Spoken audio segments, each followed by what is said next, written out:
भगवान का तो पंच तत्वों पे ही नियंत्रण होता है और बहुत सारे संतों को भी ऐसी सिद्धियां प्राप्त होती हैं।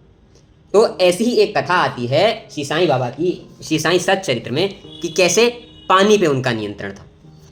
तो एक बारी शिरडी में बड़ी भयंकर बारिश हुई, बिल्कुल वैसा वातावरण जैसा हिमाचल वैष्णो देवी में अभी हमने सुना। तो इतनी भयंकर बारिश हुई कि पूरा शिरडी ऑलमोस्ट डूब गया और वहाँ के जो जानवर थे, लोग थे, सब लोगों की हालत खराब हो गई। जो बचने को थे चाहते थे वो द्वारका माई के बाहर आ गए। अब वैसे तो शिरडी में बहुत सारे देवी देवताओं की कृपा भी रही है, पर उस दिन ऐसा लगा मानो कि कोई भी मदद नहीं करना चाहता, सब रुष्ट हैं।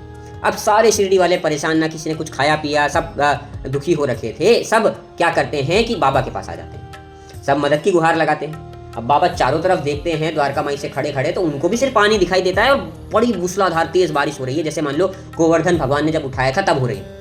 अब ऐसी बारिश में उनको सब लोग देखते हैं वो क्या कर रहे हैं, तो बाबा आंख बंद करते हैं और सबको कहते हैं शांत हो जाओ, शांत हो जाओ, शांत हो जाओ।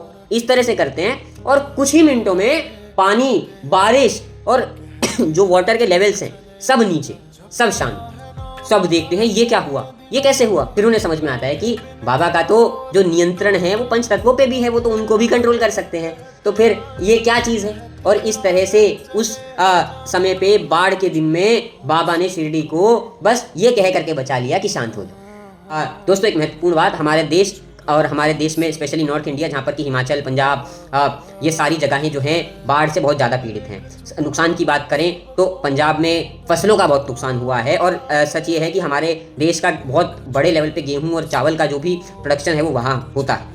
अब अगर वहाँ इतना नुकसान हुआ है तो ऑब्वियसली पूरे देश में इस पर अफेक्ट पड़ेगा, प्राइस भी बढ़ेंगे। अब ऐसे में उन लोगों की मदद करने के लिए, क्योंकि हो सकता है वो लोग आज से 4-5 साल पीछे चले गए हैं, ऐसे में उन लोगों की मदद करने के लिए हमें आगे आना होगा। हमें डोनेशन से, सामान से, दवाइयों से, नेसेसिटी से उन लोगों तक हेल्प पहुंचानी होगी। बहुत सारी ऑर्गेनाइजेशंस है जो ये कर रही हैं, तो हमें भी या तो उनके साथ जुड़ के या इंडिविजुअली अब इसमें कुछ ना कुछ करना होगा। तो आइए इसको करते हैं। जय श्री राम।